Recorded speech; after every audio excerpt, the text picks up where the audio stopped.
This is Sienna Lea, inceptor of Rise Multiversity and the creator of Shadow Synthesis, which is a course that I've been doing shadow work for 40 years.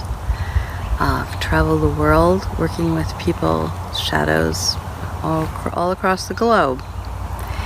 And some of you know, Rise Multiversity has had a number of mentors really at the cutting edge. And what we're doing here is we are drawing together the interference and the entities and the implants and a whole lot more with healing our shadows. And the reason that we need to bring it together is because of the level of manipulation that is upon humanity and has been for quite a while.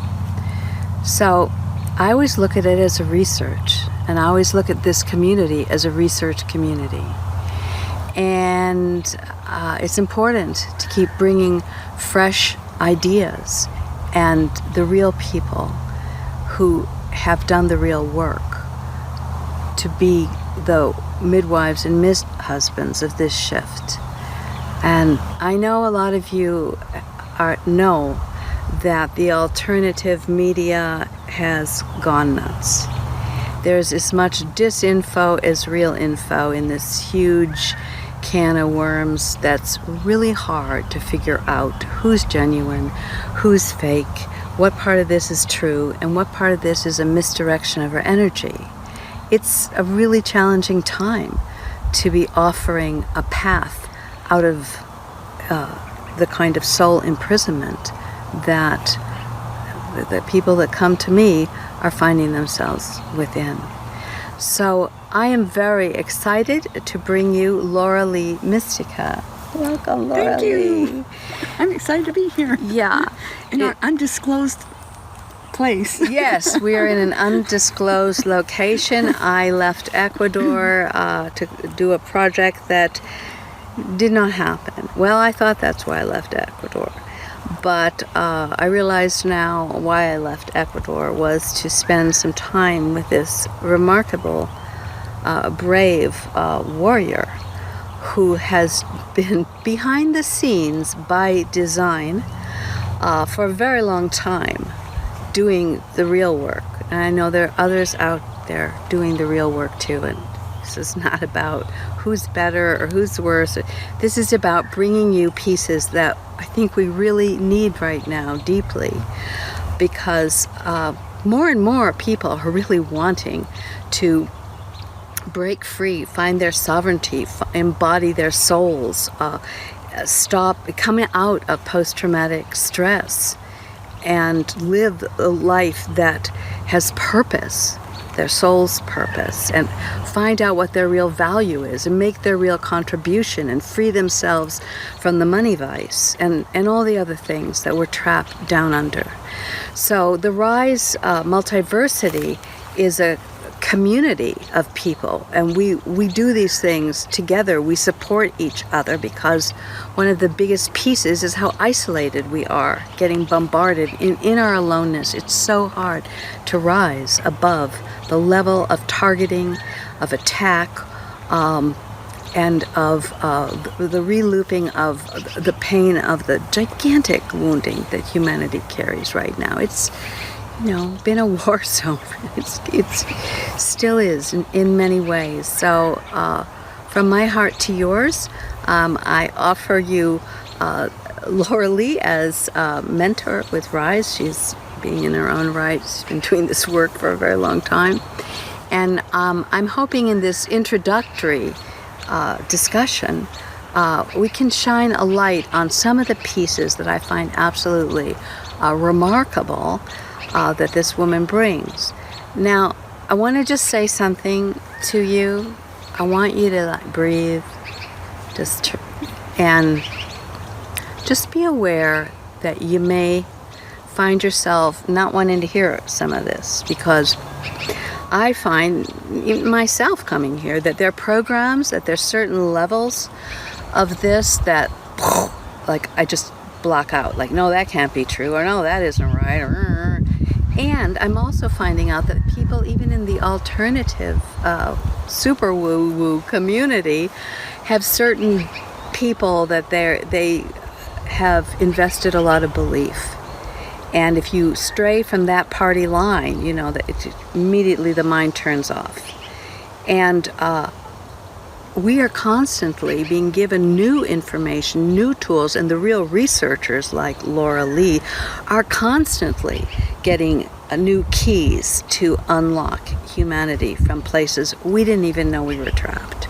However, since most of us are trapped behind some of these programs still, when those people that are in control of that part of the trap put us in front of someone who really has the real deal, we suddenly can't think, we suddenly get angry, we suddenly polarize.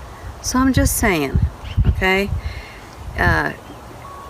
if you can just open your being to this information, I think that you're going to be given some things that you haven't been given before. And it's time. It's time for the real freedom and for the real tools that we so desperately need right now. So let me speak a little bit about you, Laura Lee, before we dive into this. Yeah. Who is this weird woman? Yeah, about it. Okay, so this is the Laura Lee Mistycah, author, teacher, ghostbuster, and weird you-know-what expert. Laura Lee has been in the holistic healing field for over 4 decades, teaching classes in many different areas. She has developed something called Kryahgenetics, a cutting-edge healing and trauma release method. She is also the steward of the Knights of Mystic House, and we're going to talk to you about that. Spending much of her time helping fellow indigos shine up their knight's armor by understanding who they are, what their real talents are, and why they came here in the first place. She has helpers, guides, and very deep inside information about the nature of this holographic virtual reality. And one of her helpers has told her that the game of Earth life is horribly rigged in favor of the Dark Lords. And so Laura Lee brings these keys to unscrewing and outwitting the rigged game. And it is a rigged game. And those keys are found in her book, Kryahgenetics, The Simple Secrets of Human Alchemy. So Laura Lee's working on a sequel to this book that includes the history of our hologram. So, welcome. Well, thank you. Laura Lee. So where should we start? Where do you want to start with all this weirdness? Where should we start? Well, most of our audience has removed their chakras or not removed their chakras. Let's start with the to remove your chakra or not to remove your chakra thing. Because we're going to just bust through different key things that are big topics of interest and very polarized. Different people have different perspectives on it. I don't know. Maybe that's not the place to begin. Let's get to the basics. We were speaking the other day about Kryahgenetics, and I asked you, well, okay, Kryogenetic, are you not using the life force, to move the energy and heal things? What is this cryogenetic force? What is the energetic here that you are co-creating with? Would that be even the right word? Sure, that works. Kryogenetics is the encompassment of light and color, sound and tone, geometry, math, and love and compassion. And I found if you bring them all together and utilize all of them, then extreme healing and progression happens. And, a lot of you understand about how important tone is and light. And when you bring them all together, this energetics really does bump you up to the next level and turn things on that have been turned off for a long, long time. And my book goes into detail about it. There's a lot more deep levels of cryogenetics, and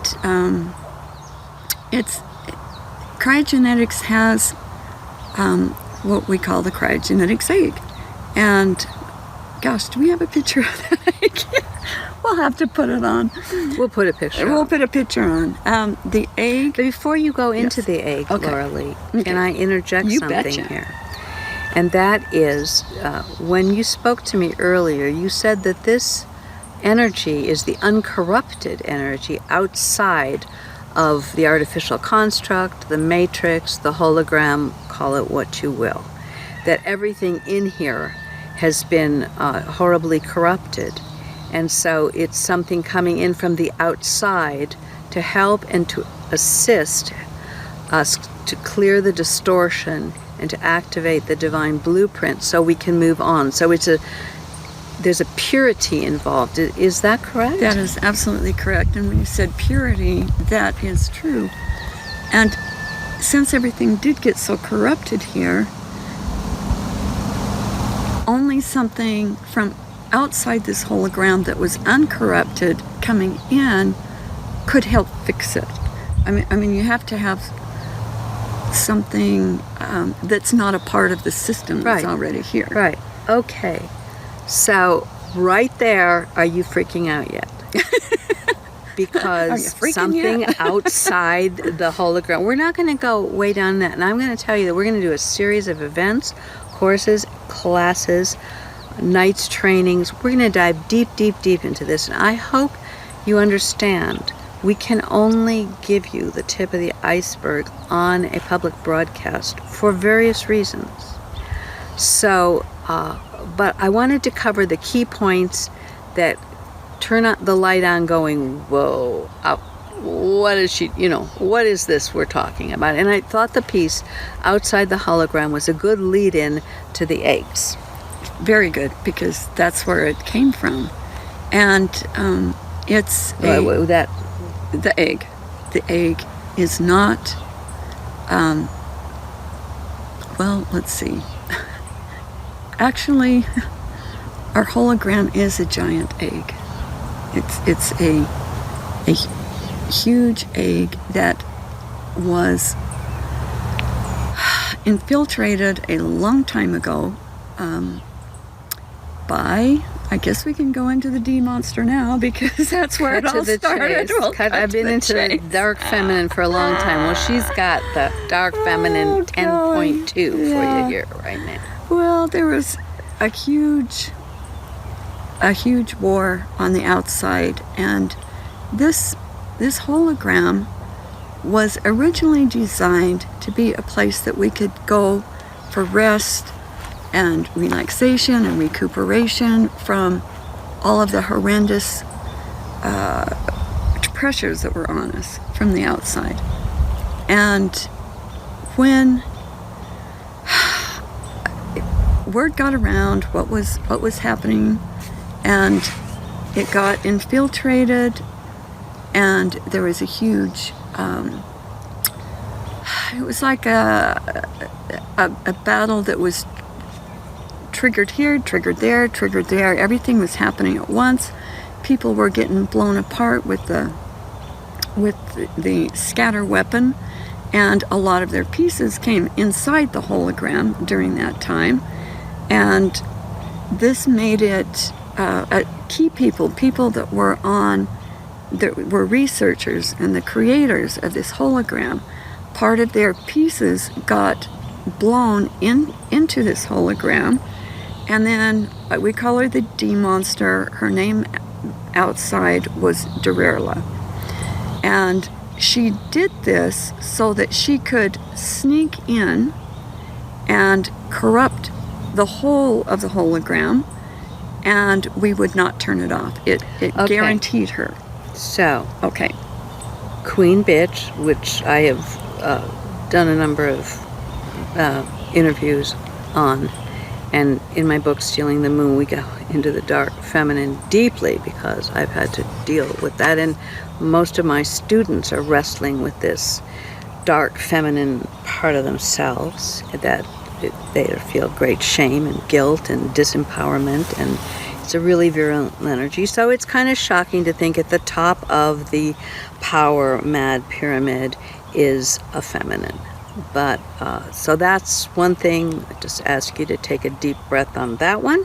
We can't give you all of the answers, but there's been this huge corruption, a huge distortion, and she was leading the charge, right? And I don't know if you want to go into what happened with CERN, but maybe not in this interview. Maybe not on this one. Okay. It's a huge story. It's very elaborate. It took a long time to get the coordinates right. Now, on the outside of the hologram,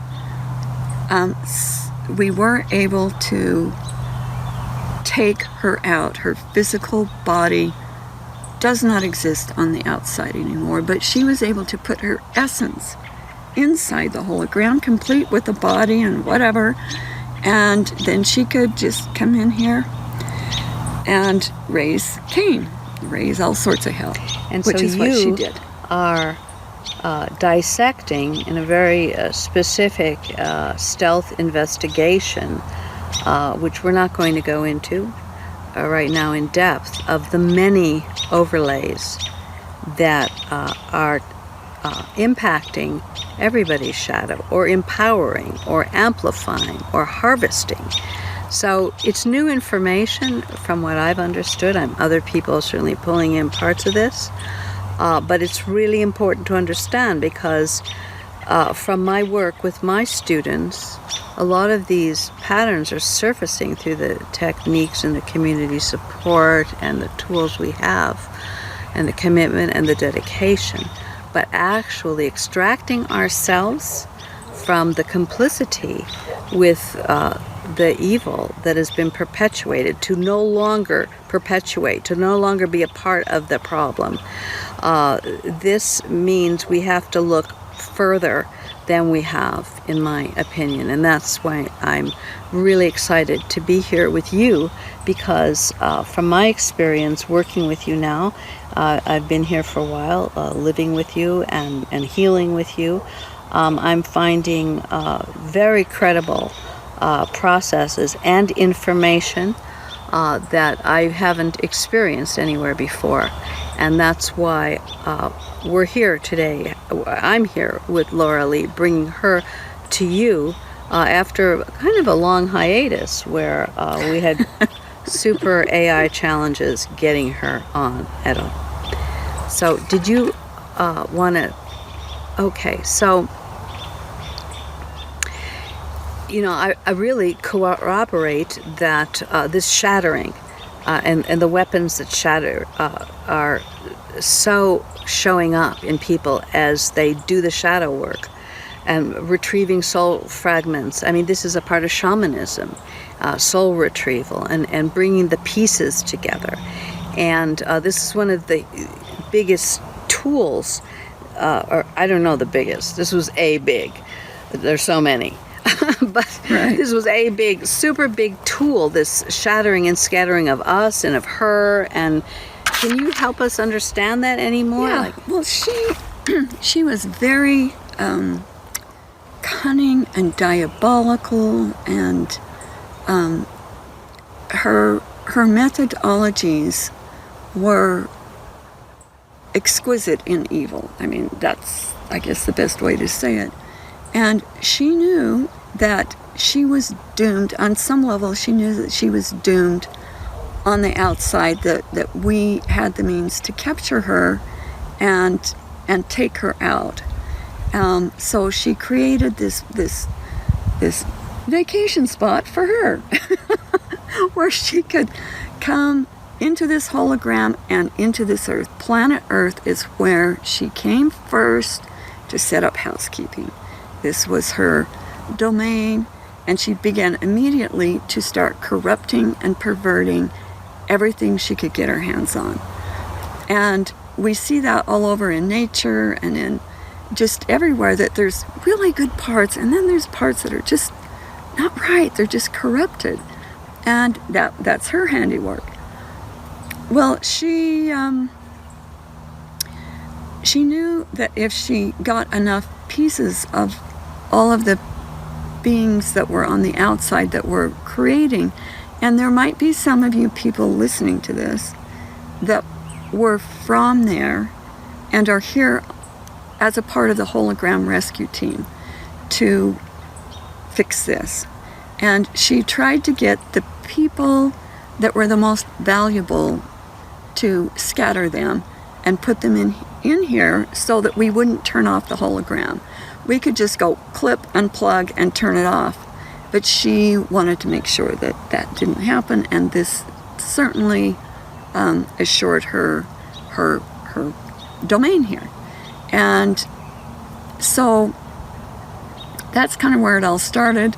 It's exponentially gotten worse and worse and worse, because during the experiments at Montauk, she was able to go back and rewrite history, the history that was all nice and wonderful and relaxing. She went back and totally corrupted that into wars and blood sacrifices and anything nasty that you want to think about. She went into our history and made it her way. And she's like the Queen of Loosh. That's her gig, is to make everything nasty and foul and painful and suffering. She was so corrupted that makes her, or made her high. I'm hearing high and mighty. Yeah. So that's just kind of it in a nutshell. There will be a real detailed account of that, maybe in future classes, but definitely in Kryahgenetics too. But that just tells you kind of why we're here, either here as part of the rescue team or part of the hologram cosmic cleanup crew. And those are people that have the courage and the ability to come here and set things straight again. And it's not a job for the weak and the faint at heart. And many of us went into some of the deepest, darkest places in history to get the intel we needed to bust the corruption system here. So if you're feeling like, oh my gosh, I'm a horrible person, I did this and this and this, well, take a second look at that, and maybe you were doing an undercover agent kind of job there. And that. So let's talk about that for a second. Okay. So this is the double agent thing, right? Yes. And this has been really helpful for some of my students and for myself, because if you read my book, Stealing the Moon, you'll know I was a very bad girl for multiple lifetimes. And when you are that way and you're violating your own heart, no matter how traumatized you were or whatever, the greatest block towards your own healing is your own incredible shame and guilt and feelings of lowliness. And so I think what you're saying here, Laura Lee, is that, Dolores Cannon talked about volunteers. She did bazillion regression hypnosis sessions and so many people were volunteers. You're calling them indigos, that are coming in for the restoration and the repair and the regeneration of this world. And so these one of the ways that we really can start liberating ourselves from punishment and sacrifice and loss and the endless looping in self-masochism or permissioning sadism, the huge patterns, mainly the dominant patterns through religion and on this planet that we all instinctively sense we're carrying some sort of darkness that we need to purge ourselves, and the way we usually do this is by incessantly beating on ourselves. and sabotaging all of our efforts. I mean, this is a huge thread of the shadow work. Shadow synthesis is unwinding the inner saboteur.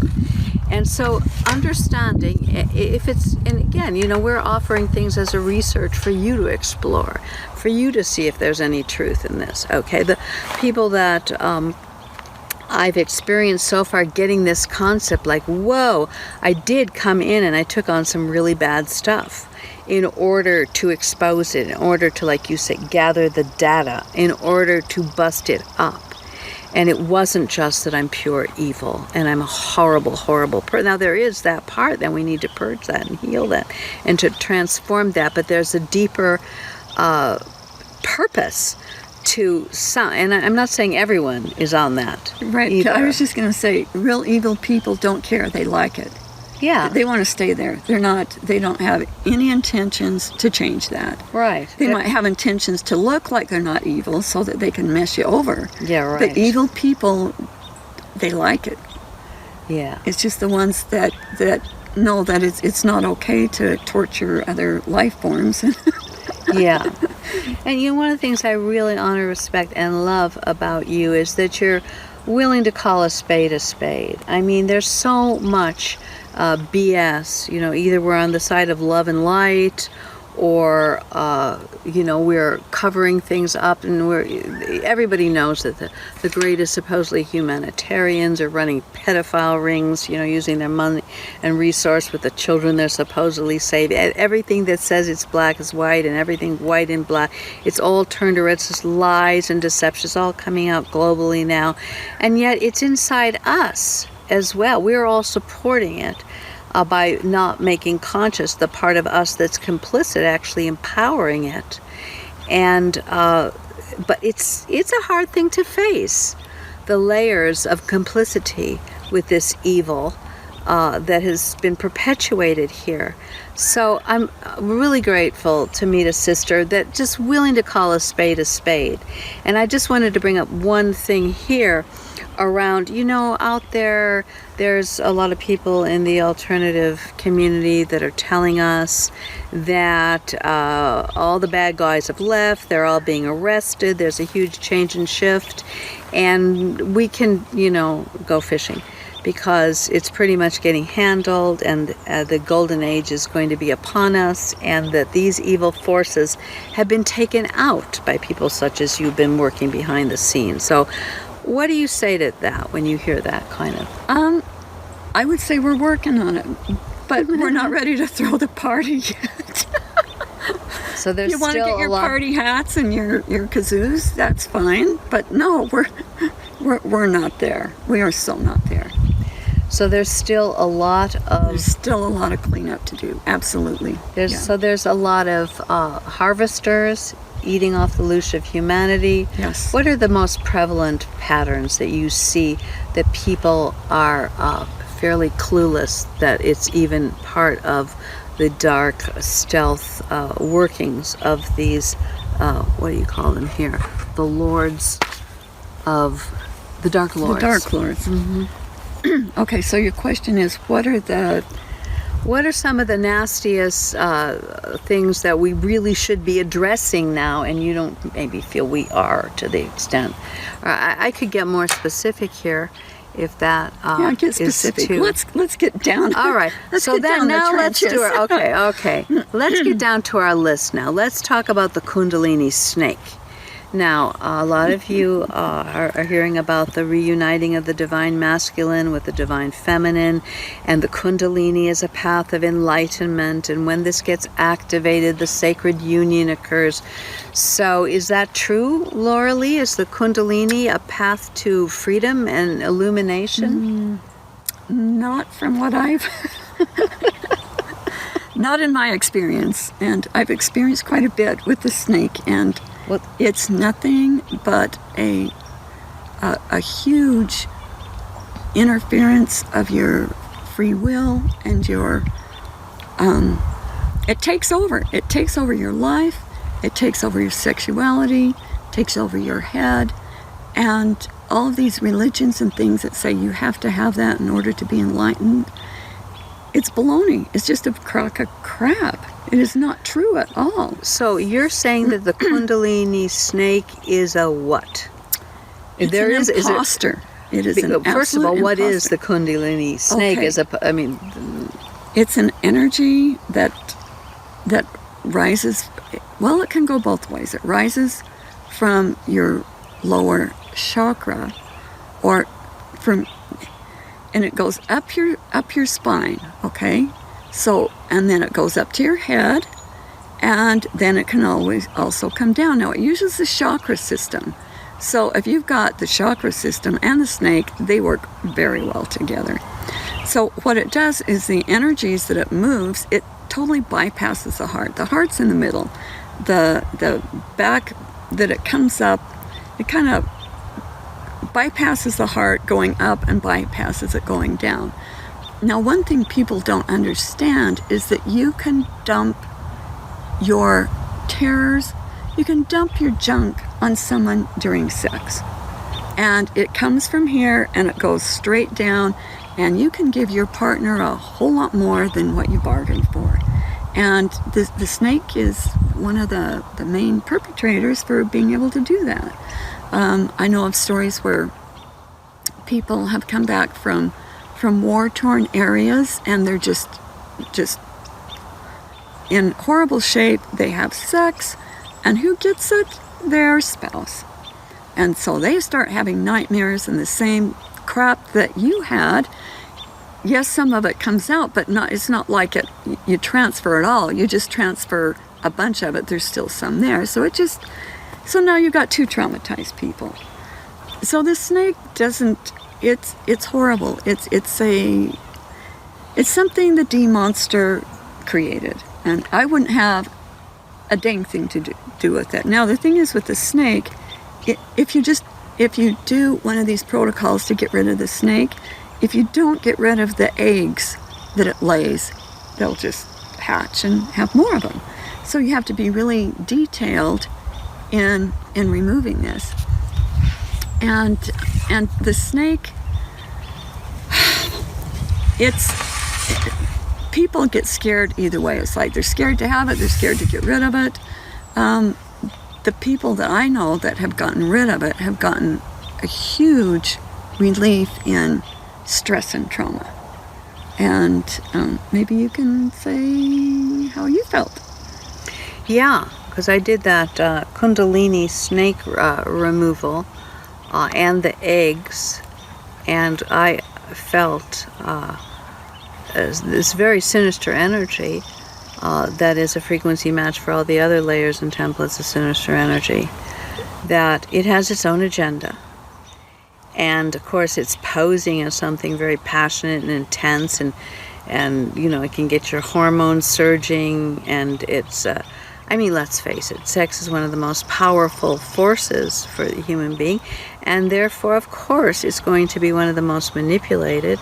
And we know that the porn industry is the biggest industry, money-making industry in the world, and we know some of the best and greatest politicians, businessmen, athletes are all addicted, and this is the energy that's getting harvested, right? And it's the Kundalini. Yep. Because when you're moving through all of those desires, this thing is redirecting it. It may even feel subtle, but all the images from Hollywood and all the porn images are permissioning and normalizing perversion and distortion, and in a culture that is touch deprived, and huge traumas around touch and being accepted as who we are, and authentic. We sexualize our need for love, for touch, right, for the basic core urges that drive us. And so you put this overlay on top of that, and that's a gigantic harvest tool. And it's a very delicate topic, because the things that we're most vulnerable to and deeply addicted to, we don't want to look at that. It feels like us. I mean, those impulses feel like our impulses, and then we get riddled with shame and guilt, or we block it out, or we go into denial and act like it's fine. It's an endless cycle. It's an endless cycle of crazy. It is. And the snake, our original authentic system is a core star that's like right here where our heart is and our gut feelings. It's big. It's like this. And then a head star and a loin star. And when you take your chakras out, you reinstall this original authentic system where the energy goes from your heart to your head, back to your heart, down to your loins, curves around, comes back up to your heart, through your head. So it's like this figure 8. And this ensures that nothing bypasses the heart. You can't have thoughts from your head go to your loins without bypassing the heart, or from your loins up to your head without going through the heart. Right. You cannot bypass the heart. That's the way it goes. Everything is centered in the heart.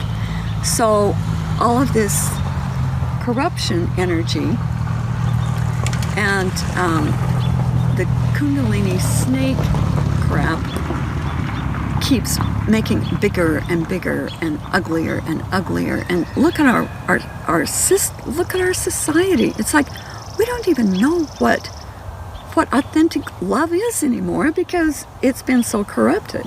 Now, one thing that this snake doesn't have is purity, and I can guarantee you that's from outside the hologram, and we do have it in here. It's just little dots and pieces here and there, but that's where we have to get to. And it seems like our interactions with one another are void of that, and we need to get back to that again. Or all these tantra teachers and stuff,